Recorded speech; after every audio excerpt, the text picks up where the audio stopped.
your Buckeyes. Man, That's on me. Tennessee. The Vols? And then Nebraska, the old blue blood that's in hell right now. Should have known. Wow.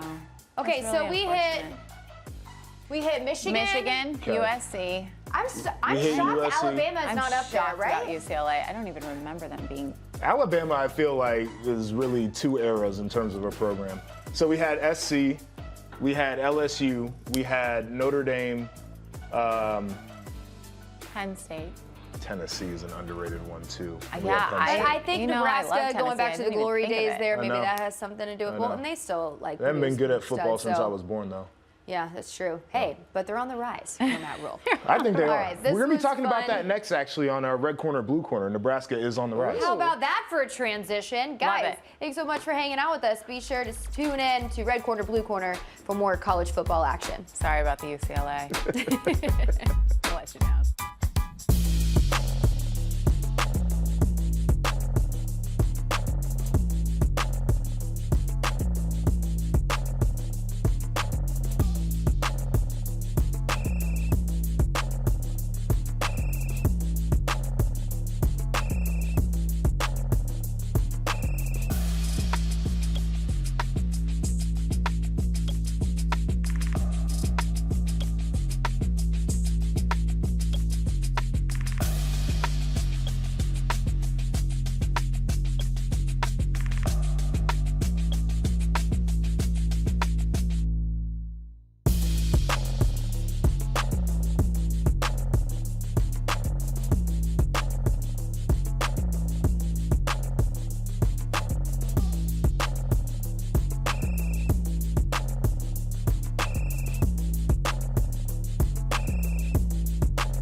Welcome in to Red Corner, Blue Corner, right here on Stadium. If you didn't know, it is National Signing Day, and it really doesn't feel like that because of the December signing period, but Jake Butt, I guess, decided to get dressed up like he was getting ready to put on the cap and let the people know where he's going to school. His pick, of course, would have been the University of Michigan, where he was a two-time All-American and the Mackey Award winner. Hey, listen, these things come, twice a year. Sure. There's two National Signing Days. You got to bring the juice for it, JP. What a shame, what a shame. I'm Joshua Perry, your resident Ohio State Buckeye. We want you to get involved here. Scan that QR code on the screen, submit your content, get in that fan feed. We would love to have your voice on our show. You can also follow us on Instagram at Red Corner _ Blue Corner and on Twitter now at RCBC __. Trying to get that Twitter popping. We're everywhere. We're everywhere, and we just want to hear from you guys and interact with us. But as promised, this is National Signing Day, and I get it. You know, the majority of the class of 2024 signed their letters 7 weeks ago during the early signing period. And now that the dust has settled, there are two clear teams at the top of the Big Ten recruiting trail. That's Oregon and Ohio State. So I think we start there, JP, and I want to just ask you, do you believe there's a gap? How big is the gap? And then is this a sign of what's to come as we transition to the new era of the Big Ten Conference? Yeah, no, there's certainly a gap, right? And I think it's not a huge chasm that could never be closed, but it's pretty significant to me. And you saw the ranking for the total classes there, Oregon sitting at the top. I think even if you were going to distill it down to average player ranking, Ohio State is up there with the likes of, Alabama historically and what Georgia's doing with the type of quality of player on paper that they're bringing into the program. These two universities are very uniquely placed in the Big Ten because I think they bring a certain mix of, current popularity versus NIL funds and resources versus history. And I think that's why they're able to recruit this way. I think when you start to look down the list, like Penn State, very traditional school, hasn't really been that national title contender at any point, basically since like the 80s, right? Like people want to go there, but the more recent history doesn't exist. Michigan's getting back to that point, but they got a whole different issue that we're going to get into here. And you're looking at USC, a very similar thing. They were popping in the 2000s, but they fell off for a little while. And so I think as long as those two schools can remain, 10, 11, 12 wins a year, they're going to be able to recruit at the same level because they won't fall off nationally. Here's an interesting thing. So obviously there's 4 new teams to the Big Ten. Oregon, you see, is the #1 class in the Big Ten. You have to go back for longer than a decade to find a Big Ten rating where Ohio State or Michigan wasn't the #1 team in recruiting in the Big Ten. Most of those years were Ohio State. So is this a sign of what's to come? Maybe it's just a continuation of what already was, which is that the Ohio State Buckeyes are a sexy school. Oregon is the same way. I mean, I remember growing up, all my buddies are playing the video games like, man, those uniform combinations, that you lean into that. That's marketing. That's the current landscape. So, yes, I agree with you. There is a gap. And I would say 2 things. Dan Lanning is not playing around. He is here to stay. He is making big-time moves for this season and the future. Ryan Day, he's not playing around either. He's pushing all his chips on the table this year. So those 2 programs are set up for success. Go ahead. Doesn't Dan Lanning feel like the first 2-3 years of the Ryan Day experience? Where nationally, extremely relevant, and I want you to look at all this, and I'm going to break it down for you. Those bowl game victories, a couple of them came in the first 3 years for Ryan Day. This is a guy here who has won a ton of games. Yeah. Has also struggled with rivals. Has also struggled versus top 25 at times. I'm looking at Dan Lanning. You know who his losses have come to largely is Washington. I think 3 times now, in Oregon State. His 2 biggest rivals. He got blown out by Georgia early on in his career, the biggest game that he's coached in. Like, these guys got a little bit of the same thing to them. Yeah. And I think there could come a point where what we see with Ryan Day and what he's going through could be on the horizon for Dan Lanning if he can't get over that hump, which is the hardest one to get over. And I'm completely with you. And I was laying it out there to say, wow, there's a lot of positive momentum and there's a lot of talent coming to these 2 programs, but you're spot on in the comparison.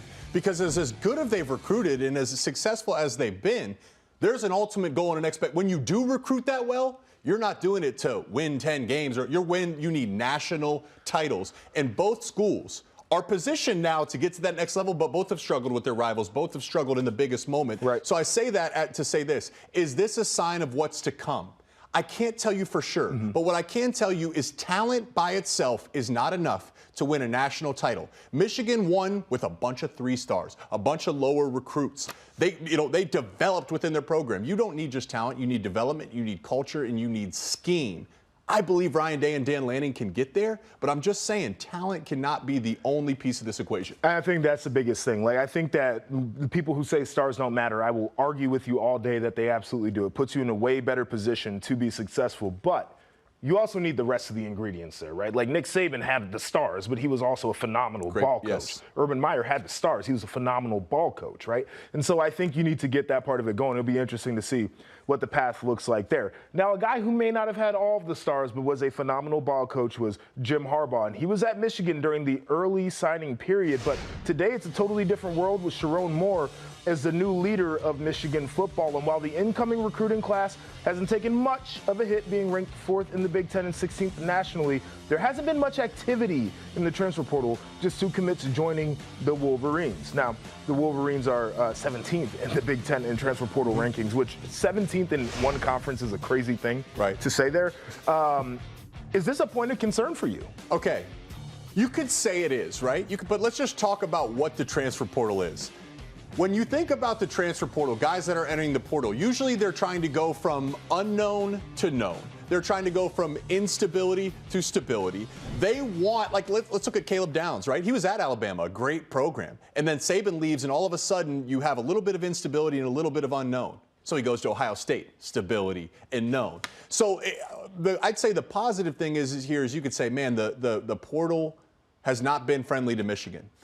But the flip side is true, is as they're in this transitional period, there's not a max exodus of players either. I think that's a positive point in this. They've maintained a very sound and solid recruiting class. I think we still got 2 weeks of that portal being open, a lot of spots open on that defense. So I will say I want to reserve the right. Let's take a look at this after spring. Let's see where the program's at going into fall camp. Okay. I think the spring thing is more interesting, not for who they can get to come into the program, but who might make a decision to leave after spring, because that would be the first taste of this new staff in its current form and how the players feel about that. There was a comment up there on the screen that I do want to bring back from Mark Carman, because this is something that I wanted to talk about, and I'm glad he brought it up there. It says, Jake, can you address Michigan's inability to seize on the recruiting momentum of 3 consecutive Big Ten titles in a national championship? Before you get there, the thing that stands out in my mind about all the things we're talking about with Michigan is I don't think that there has been a scenario in history where a bag has been fumbled harder after winning a national title. And it's not Sharon Moore's fault, but everything that's happened, Jim Harbaugh, he's being out there, do we know, do we not know? Now you got to go and try to hire, but he's taking more coaches off the staff. You can't get the NIL aligned. And it feels like there was a huge opportunity here that nobody's even talking about, because it's like we already missed it. Yep, and there's a few things working here.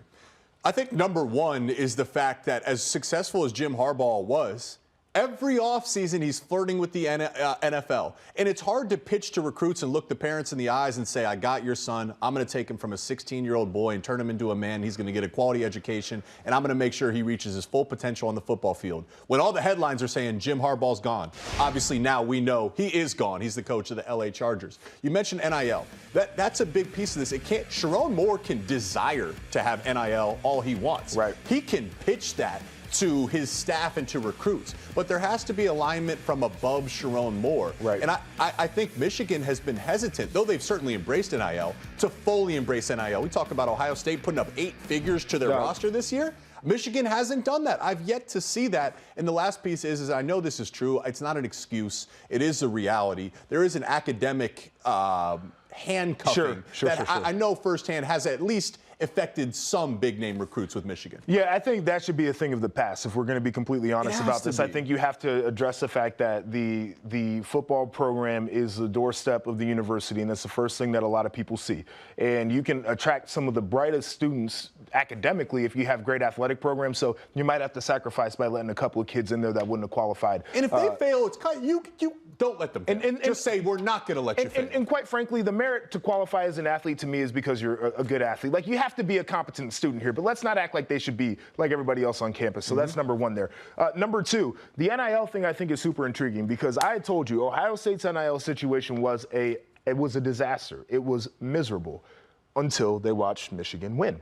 Now, all of a sudden, it's like, okay, we got some alignment going here. Maybe we're going to embrace this a little bit more. Maybe we're going to make the connections, what it allowed them to do. Obviously, the high school recruiting class was one thing, but it allowed them to get impact transfers into Ohio State, knowing that a guy like Quinshon Judkins now is doing ad campaigns for Speedway or Marathon gas stations or whatever the case is. Huge. When you're aligned like that, you can get the dudes in the door. And that's the thing that Michigan's going to need if Sharon Moore is going to pick this recruiting thing up. I think the frustrating part for Michigan fans is and you can give me your Ohio State's perspective. It felt like, up until Jim Harbaugh left, that Michigan had their foot on the throats of the Buckeyes. 100%. And they were suffocating them slowly. And then you win the national title, and there's this very high. And now here we are. I love the national title. It's a great thing. But we have to be realistic about where the program's at right now. There's uncertainty. As far as the transfer portal goes, you need coordinators to pitch to transfer portal guys that you'll fit in our scheme. Who's the DC at Michigan? We don't even know. It's funny you mentioned that because I think a lot of Ohio State fans started off this offseason saying, well, 44 seniors, a lot of those guys are going to be there. So, we might be the more veteran team next year and have a chance. Then it transitioned into, well, Jim Harbaugh's gone, so now the boogeyman's out of Ann Arbor. Yes. Then it went to, well, Jesse Minter's not going to be there anymore. And now we're looking, Elston's not there anymore. And it's like Sharon's hiring a bunch of unknown guys from within. They might be quality coaches, not to be an indictment on those guys. But sure, it feels like the moves that have been made in Ann Arbor only make Buckeye fans feel better about themselves at this point. And it's got to play out on the field, but that type of momentum, you can't let that swing after a national title win. I completely agree. And I think it's a great benchmark to know if you're heading in the right direction. Do the moves you make your rival uncomfortable? How do your rivals feel about what you're doing? When Sharon Moore goes for it on 4th down in the Big House this year, Ryan Day sweating. Yep. When Ryan Day punts it, Michigan's saying, thank God, Ryan. Yep. Thank God, Ryan Day. Do things that make your biggest rival a little bit uncomfortable. We right? talked about it. I told you, people in Ohio State were rejoicing when they heard that Jim Harbaugh was going to be gone. Like, that made them feel good. And it's not to say that Sharon cannot be a good coach.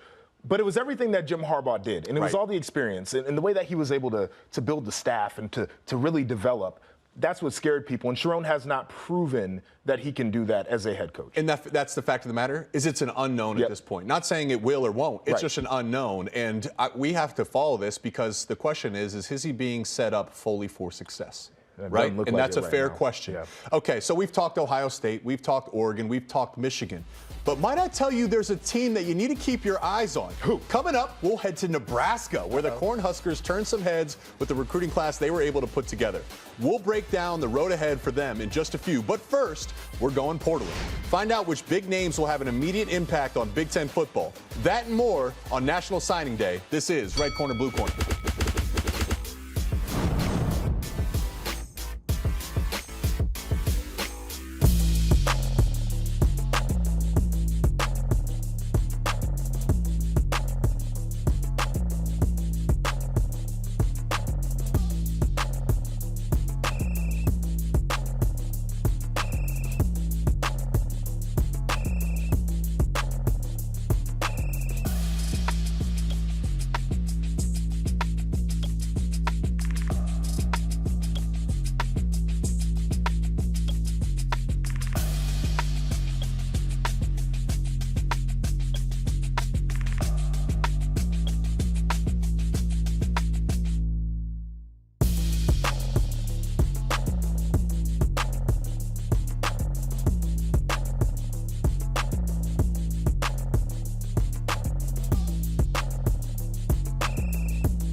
All right, welcome back.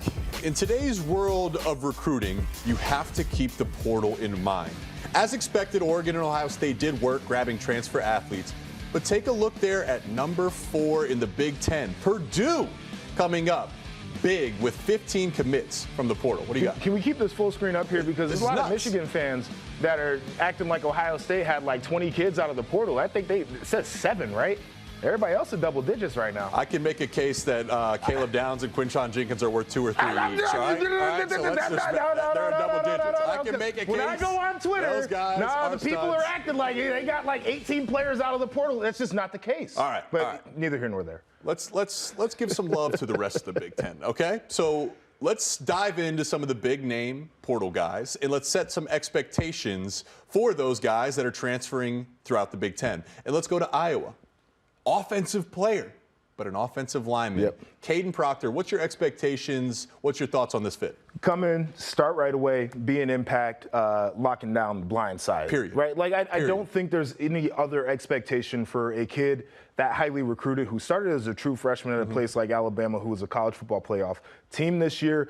This is also his home state. He's back home, so this means a lot, right? Like, it's one thing to block hard for Alabama and Nick Saban and Jalen Milroe. It's another thing to block hard for the team that you grew up rooting for. And he was committed or flirting with Iowa really, really strongly. So the fact he's coming home, you talked about that, the emotional ties to the program is big.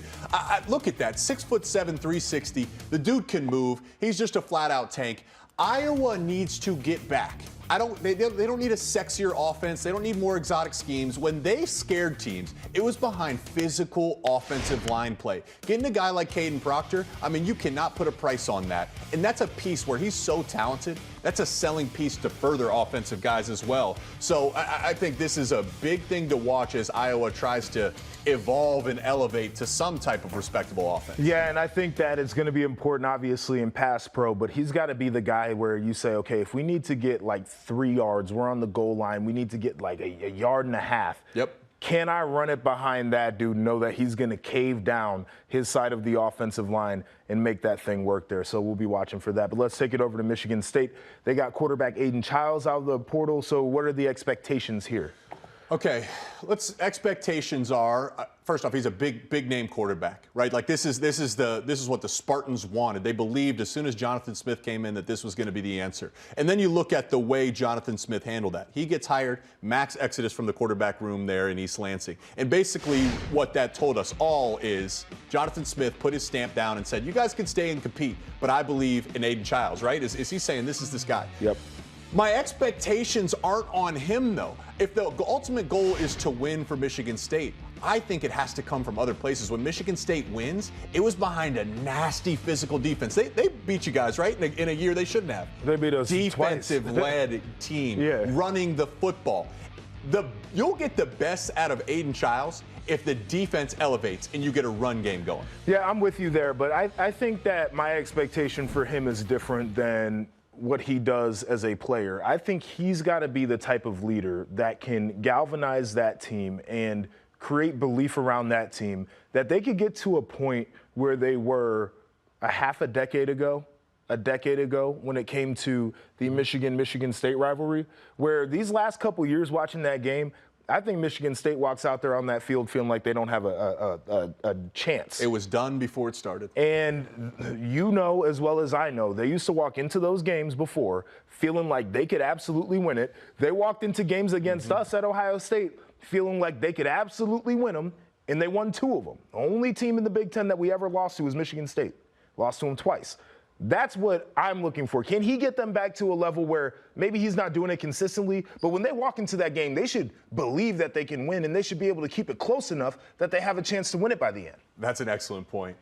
And in terms of belief, there's 2 pieces to that. It's your head coach and your quarterback. Well, your head coach did it at Oregon State, right? You're the second fiddle to Oregon. Yep. He did it, so that's a positive direction. Now can your quarterback do it? Well, he handpicked the quarterback, so you're heading in the right direction there. Michigan State almost had like a naive belief that they were going to win. Oh, every yeah, game, I mean, right? it was crazy, but it worked. I respect that, and it worked. Yeah.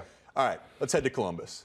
You guys got an embarrassment of riches down there. I mean, are you kidding me? You get running back Quinshon Judkins to Ohio State? Yeah. Give me your expectations. Expectations for him, I think, are to be an impact right away and to add an extra element of play calling to this offense. And I look at Travion Henderson. he has been phenomenal. He has also been a guy who has been banged up. Quinshon Judkins banged up to a lesser degree. So you get the split carries between those two, and I think that helps to elevate the offense, right? You can lean a little bit more into the run game that gives you that extra layer of play calling. Here's the other layer of play calling that they did not have that I think they will need, and especially as we get into this expanded playoff format. Can I throw the ball to both of these guys? Can they both catch it out of the backfield, Travion Henderson and Judkins? The answer would be yes. Can I put both of them in the game at the same time and create a matchup nightmare for a defense? I think the answer is yes to that. How much creativity can you create just by adding that one player into the game plan and putting him in with the other running back that's already on roster? I have no concern that Ohio State, I know Ryan Day is not calling plays. We'll continue to follow Bill O'Brien. I have no concern that they're going to have creative schemes to get to spread the ball around. They have a bunch of talent. Who's going to be the guy that gets pissed off? We could talk about their running back room. Travion Henderson and Judkins, maybe the best running back room in all college football. Maybe, right? Certainly in that conversation. Who's going to be the guy that gets pissed off? As you talked about, back when the Buckeyes won a national title game, there was a physical identity. I think about even the defense, the silver bullets. Someone has to set the tempo in that locker room. The talent is there, as good as it's been, but someone has to take ownership of this team to get them back to national title conversations. Yeah, it's interesting, man, because we watched the same game, but the Ohio State-Michigan game this past year, they ran it like 8 straight times down the field, right? And I think that was what you're talking about. Part of the reason that they don't do that is because they're like, we can't get this guy hurt. But when you got 2 of those guys, you can get back to that a little bit more. Absolutely. All right, final one we're going to talk about, quarterback Dante Moore. He's headed to Oregon. We've covered his recruitment and how he ended up there, but what are your expectations? All right, let's look at, I believe system and scheme matters for quarterback. Yep. Location, and real estate, it's the same for quarterbacks. Bo Nix increased his completion percentage from Auburn to Oregon by like 20%. He added like 20 more touchdowns without adding any more picks. Basically, Oregon has the blueprint to say, we know how to develop quarterbacks. Dylan Gabriel's going to be the guy. But Dante Moore, when he talked about it, he said, why are you going to transfer from a place where you got playing time at UCLA to a place where you're going to sit on the bench at Oregon? And he was humble in saying, I want to go somewhere where I will be developed. That's a mature answer for a guy that's very earlier in his college career. My expectation is that he develops, that he learns under Dylan Gabriel, and that when Gabriel moves on, he becomes the guy that continues Dan Lanning's early success at Oregon. That's my thing. I think my expectation is that we don't hear from the guy for a year. Just real quiet year, just quiet. What's he up to? Well, I played in some garbage time, had a few completions, and ran out the ball really at the end of the game. But he's in the lab, right? He's in the film room. He's in the weight room. He's working on top ends with his wide receivers. And then the year after that, it's like, oh, man, we forgot about this guy, but guess what? He can really ball. And so much for these quarterbacks. I mean, Dante Moore, he can make every throw on the field. Sure. Like, it's not an arm talent thing. It's not a strength thing. It is that maturity and that understanding and that awareness. Can you take the check down? Then do you feel the defense coming up to take away the check down? Can you rip the whole shot there? Can you accurately push the ball into tight windows? That's got to be his mentality here for the next 12 months. And I think it's going to be the best thing for him because the one position I think that coaches can ruin early on in their careers is quarterbacks. And he was already on that track, but he was mature enough to say, I need to take a break right now so I can learn to develop. You're exactly right. And then I can get back on track to where I need to be. All right, we're going to take a break over here on Red Corner, Blue Corner. But coming up, the fans in Lincoln have waited a long time to get back to the top of the college football world. Is the summit within reach now? The Tunnel Walk is next right here on Red Corner, Blue Corner.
So immediately when I got on my campus, the nutritionist was like, we got to put some weight on you. Thankfully for me, I had Chipotle to help me out. So I'd go there almost every single day to order a burrito. And the order was always the same. It was just to get as many calories in as possible. Double wrap, double rice, double meat, double cheese. So I'd house like a 2,000 calorie burrito in like 5 minutes. It's been a long time since I've done that. Now I get like bowls and salads and stuff like that to keep the joints healthy. It is almost the size of a football, you know? And I got pretty big hands. Let's see what we got here.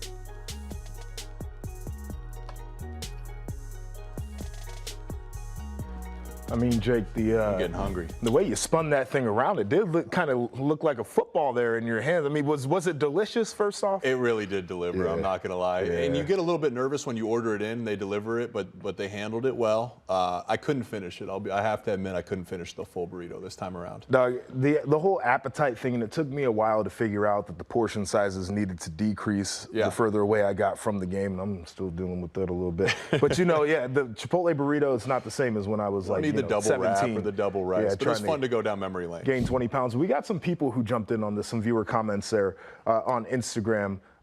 Let's get some of these up. And number one, we got one from one Jay Harbaugh. Jay Harbaugh was my tight end coach when Jim Harbaugh first got there. He said, I can verify this. He doubled as my dietitian. I used to put syrup on my eggs. I hated eggs like Elf. And he's like, hey, dude, you got to stop eating that. No more sugar. Cut the syrup out. Yeah, Jay Harbaugh verifying the Instagram posts like the Connor Stallions signals reports. I like that there. Number two, we got Tony Rossi. What about 2 pounds of donuts in 15 minutes? He was my assistant trainer for the Denver Broncos. Okay. That was just one of those football locker room conversations where you're like, do you think you could eat 2 pounds of donuts in 15 minutes?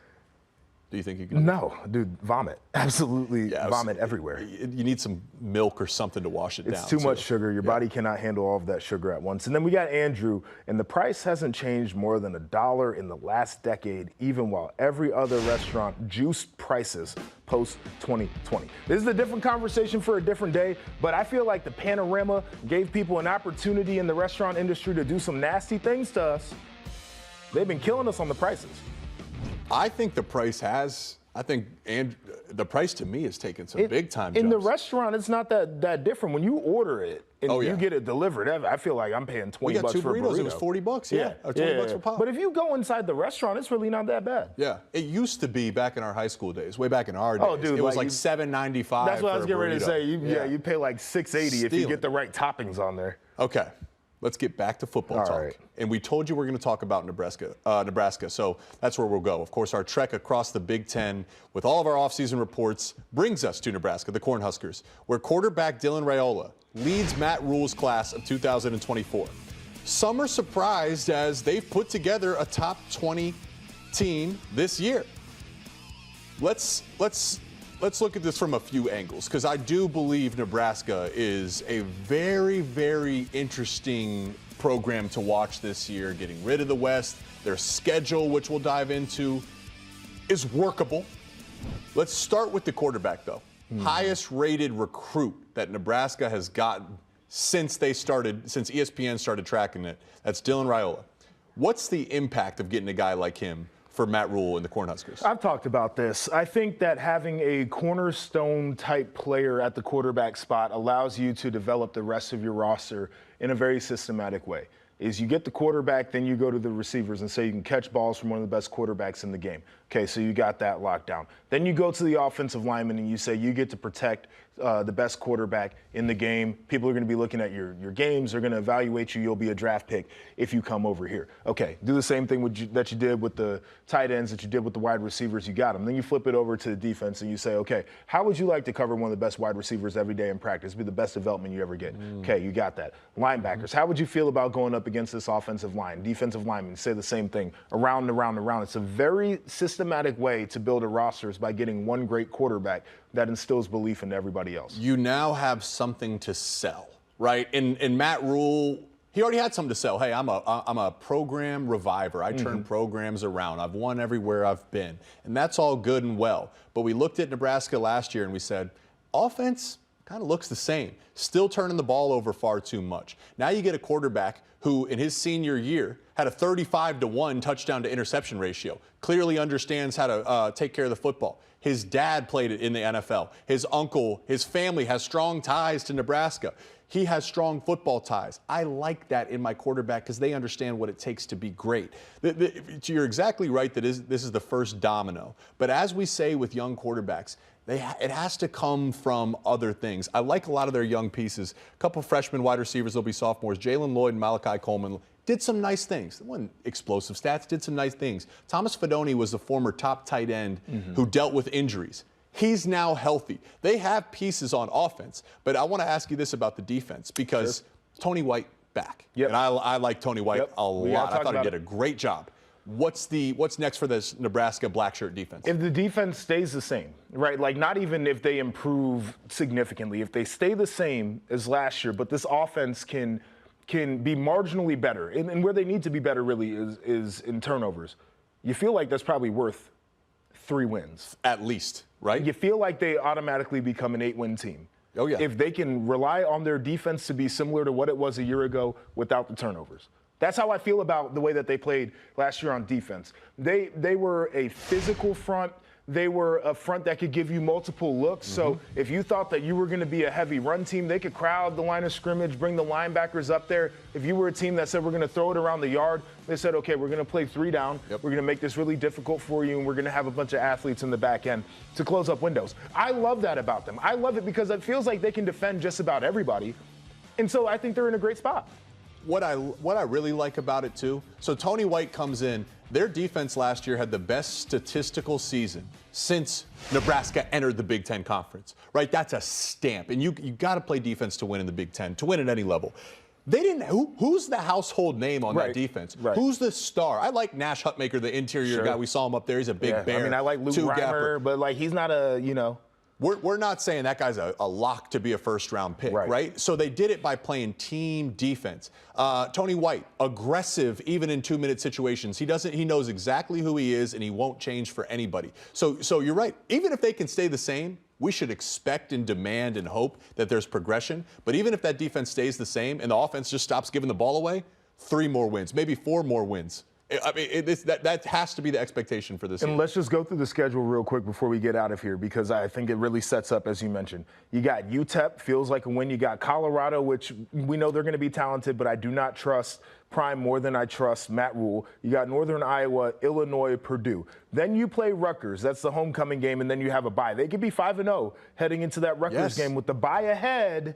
It feels like there's a lot of momentum. Then, second chunk, you've got Indiana. You got Ohio State, which, of course, is going to be difficult on the road.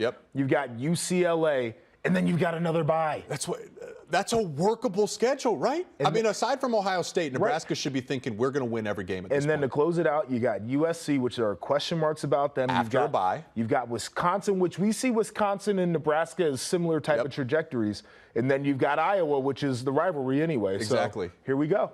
And they threw that game away against Iowa last year, too, right? It's like, just don't turn the ball over. I'm telling you right now, buckle up.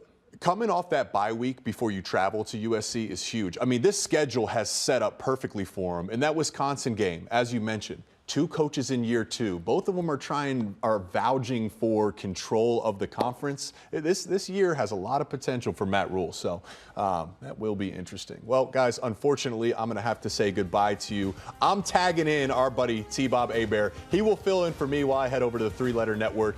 And you know, if T-Bob's here, he's got something to say about Alabama football. He's on the other side of the break. Stick around.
For all the basketball fans out there, be sure to tune in tomorrow for the Inside the Association Trade Deadline Special.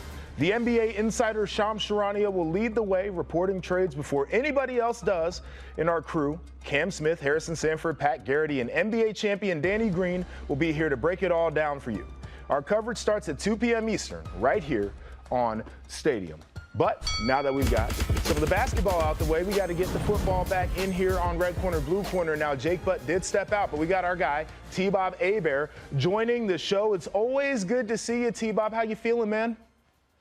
Josh, what up, dude? I'm feeling great, man. Top of the world. It's a beautiful day here in Louisiana. It's signing day. Not, the signing day that maybe we grew up on, but some interesting stuff nonetheless, and I'm always excited to get back here in Red Corner, Blue Corner. Yeah, real quick before we get into some of the signing day topics here, do you have any memories of your signing day? I know there were some top flight players in your class. Yeah. Well, Eric Berry was the #1 player in Georgia when I was coming out. So that's a dog right there. And my premier memory, you ever heard of the ESPN zone back in the day? Absolutely. That was, it was like Dave and Buster's, but with a sports twist. So, like, for the top whatever recruits, in the state, I can't remember the exact number, we all got to go to ESPN Zone, and we had an unlimited game card. Huh. And you all know the dreams of being that age, and instead of just the $20 that your parents give you, whatever, having that unlimited play card is incredible. Shout out to the Derby Owners Club, a.k.a. the best arcade game to ever exist. It was a ton of fun. But also, look, let's be clear, right? Putting on your school's colors that you're going to commit to in front of all your friends, all your family, it's a bit odd because in many ways the work hasn't even yet begun, except that is one of the few and far between kind of rare moments of reflection that you're allowed in this business. You kind of look back and you're like, man, okay, wow, I made it through this first phase and here everybody is and they're so excited for me. And now here I am going to go try to make them proud and try to live up to this billing that's been placed on my shoulders during this recruiting process. So all positive memories for me, man. It's all positive for me too. And I'm glad you said that because I feel like we're getting less of that now because of how mobile some of the players are. Like, certainly it's a big moment at the time, but I don't think they're going to be able to reflect upon it the same way that you and I get to because we felt like we're really making a commitment, right? A 4 to 5 year commitment to a university in a group of people. And now they're like, well, if this ain't no work after a year, go ahead and hit that little portal and I'll be somewhere else. So I appreciate you sharing that. But we got to talk about some of the news that's flowing out right now. And there were plenty of eyes on Terry Bussey today. But instead of flipping his commitment to LSU, he decided to stick with Texas A&M. But it was still a pretty good day overall for your Tigers there. Georgia and Alabama go 1-2 not only in the SEC but also nationally. Newcomers Texas and Oklahoma already in the top 5 of the league as well. So you see LSU sandwiched right in there. What's behind this year's class? And I want to ask it like this. Brian Kelly notably was not a coach who was energetic and enthusiastic about recruiting. So has he changed his personal stance and his involvement in recruiting, or did he just get a staff full of guys who could go out there and get really good players? I think there's a few different ways in which you can approach this, but maybe the most interesting thing is that this is really Brian Kelly's first full class that he has had at LSU. Like, this is the first calendar year where he was the head coach the entire time. When he took over 2 years ago, he inherited a roster with 39 scholarship players, right? He had to try to cobble together and keep together what the remnants of that recruiting class were left, try to add a ton of guys to the portal, and basically put Band-Aids here in the short term to then set up for 24. Now you fast forward to today, he has a consensus top 10 class in the entire country. And if you look at 25, where LSU ranks currently, they are first in the entire country.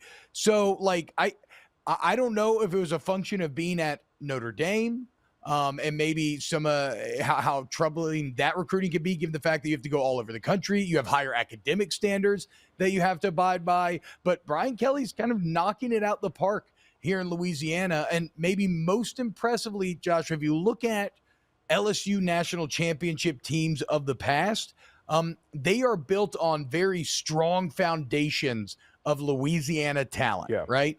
And this year in this 24 signing class, Brian Kelly signs 10 of the top 11 recruits in the state, including the top 4. And just last year, that was 4 of 10, right? And that was the big question for him. How could a guy coming from this other part of the country, how could he come down here and establish inroads and relationships? Would he fit in culturally? And thus far, he is knocking it out of the park in terms of recruiting, not just South Louisiana, but the entire state. He's even repaired a lot of the kind of damage that had maybe been done previously to North Louisiana. So really, really strong returns here from Kelly early on, even with A&M holding on to Bussey. Yeah, I think you make a really good point there about the differences between recruiting at Notre Dame and recruiting at LSU. And people will mention the academics there. And I think that when you have the right coach in there, they can convince people to let some kids in that typically wouldn't be able to get in. Marcus Freeman's got a top 10 class or whatever the case is there. But the thing that you mentioned is the thing that I think I said, if Brian Kelly goes down there, he can have success in recruiting. Is when you look at natural migration patterns of people. There was a lot of talent that migrated to the north early on. And so when you could, when you were at Notre Dame and you were at Ohio State, Michigan, you could go to Cleveland, Detroit, and Chicago, and Pittsburgh, and you could get really talented players. Then industry starts shutting down, car industry, the steel workers, all these different things, and people are like, let's go back down south. Well, now all of a sudden, you can just recruit Louisiana and be fine. Like Brian Kelly was doing a lot of work to get kids to go to Notre Dame. It's much less work, and it's work, no doubt, but you got plenty of them around there in Louisiana to try to get them on campus. And you, I think the old line, paraphrasing that he's been using, is something along the lines that at Notre Dame, he'd have to get in a helicopter, on a plane. Here, he just hops in a car. Right. And so, yes, per capita, this is one of the most talent-rich states in the entire country. And Kelly's done a good job of establishing those guardrails here early on. All right, well, let's move on to Alabama here. We got to talk about them on the show. And like Michigan, Alabama finds themselves entering a new era of football. Nick Saban, of course, is gone, and Kalen DeBoer now is in. So what do you expect from Alabama on the recruiting trail now? We cannot give credit to Kalen DeBoer for this class, so expectations moving forward.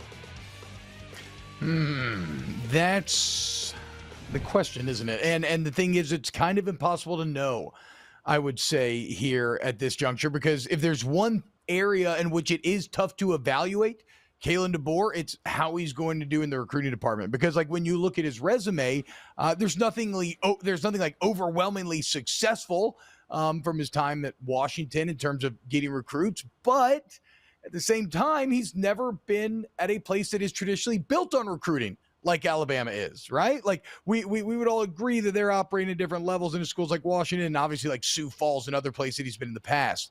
And so Kalen DeBoer takes over what has to be the most well-oiled recruiting machine in the entire country. And while I do not give him a ton of credit for this class, I will give him some credit for holding it together, getting some big wins, right? Retaining 92% of the class from the Saban changeover, and maybe most importantly, getting Ryan Williams, the wide receiver, to stay committed. This is a cat who's a two-time Alabama football, Mr. Football. He was flirting with Auburn after decommitting post-Saban. Looked like maybe they were going to land him, and DeBoer holds on. So it's not a disaster at Alabama, but you knew there was a but coming. The one thing I do feel very comfortable in saying is it will not be as good as Nick Saban. And yes, that's a cop-out, but just look at the numbers, Joshua. I mean, in the Saban era, Alabama finished with the #1 overall class 8 times. Jimbo Fisher was second with 3. Right. And then you have like a handful of coaches with 1 each, right? And so Saban was the ultimate outlier on the recruiting trail. And so to expect someone to just come in and live up to like a mathematical anomaly, especially in this new age of college football where it's more democratized and there's more players in the market, it cannot be as good as Nick Saban was. Yeah, I think that's the biggest thing there. And you brought up some valid points, like being the OC at Indiana, harder to recruit, Washington, Fresno, all those different things. You put him in Alabama, of course, is going to be a little bit easier there. I think the team success, the on-field success, the proof of concept of who Kalen DeBoer is as an actual coach and a developer, what he does when it comes to guys going in the NFL draft, I'm sure that'll have a big say on how he's able to recruit down there. But we're going to take another break over here on Red Corner, Blue Corner. And coming up, the SEC has has owned the top of the recruiting rankings. Can the Big Ten ever catch up? We're going to debate that coming up on Red Corner, Blue Corner.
We're back.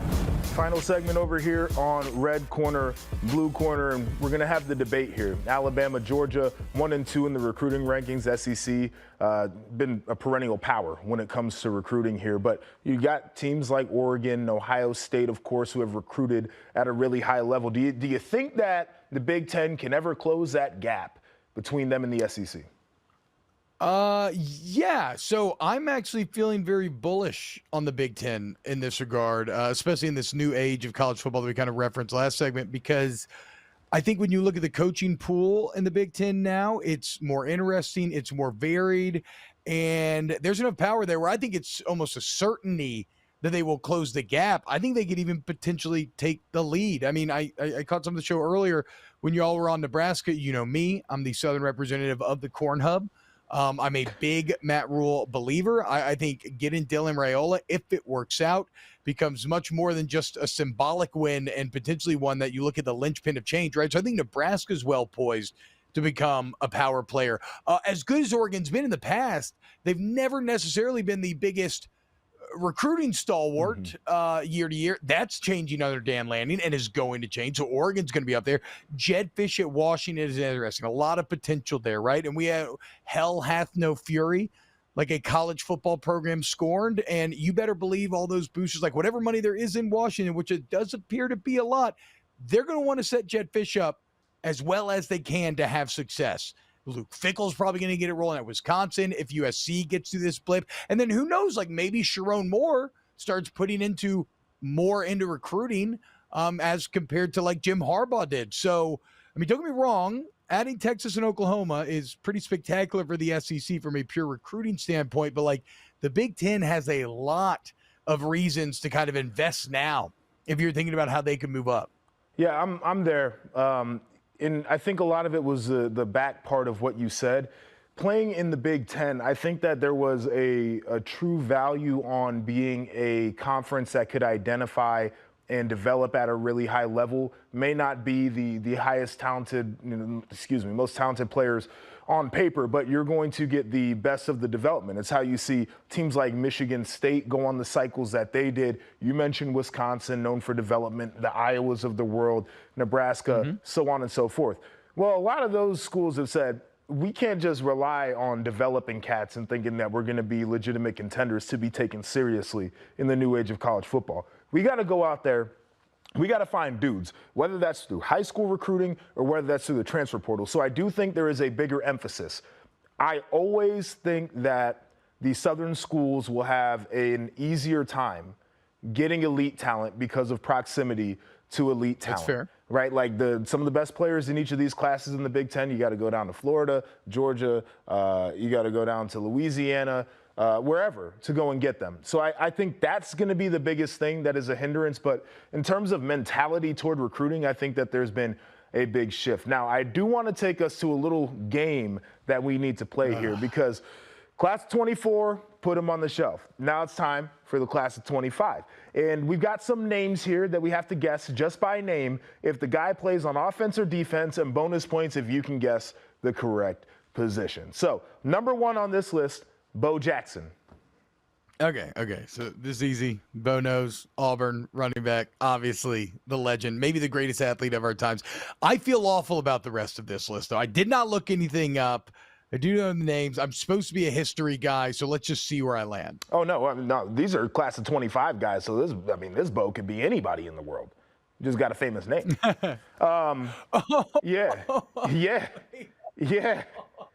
And because I'm going defense on this one, I'm going to say he's a linebacker. Oh, no, he plays running back, dude. Yeah, Damn. for sure. Yeah, he's got to. Look at you. All right. We got Josh Petty. This is not my nickname, by the way. Does that cat play offense or defense? He's got quarterback written all over him. It feels like a quarterback for sure. Offensive tackle. Oh, wow. Okay, JP. I see you, bro. Big boy. All right. We got Trey McNutt. And Trey McNutt, if he is not a zero technique, I'm going to be pissed. How'd y'all learn about my wife's nickname for me? I think it's, I'm going to go wide receiver here, actually. All right, let's see. What do we have? Safety. Look at that athlete. What a shame. All right, we got Lincoln Cures. Why are we spelling Lincoln like that? We need to grow up. Plays on offense, it must no be doubt. Park's cousin. I'm going to say that cat's a wide receiver. Linebacker for sure. What do we have? Tight end. I said wide receiver. I was pretty damn close. All right, T-Bob, appreciate you joining us over here on Red Corner, Blue Corner. That's going to do it for us this week, but we will see you next week right here on Stadium.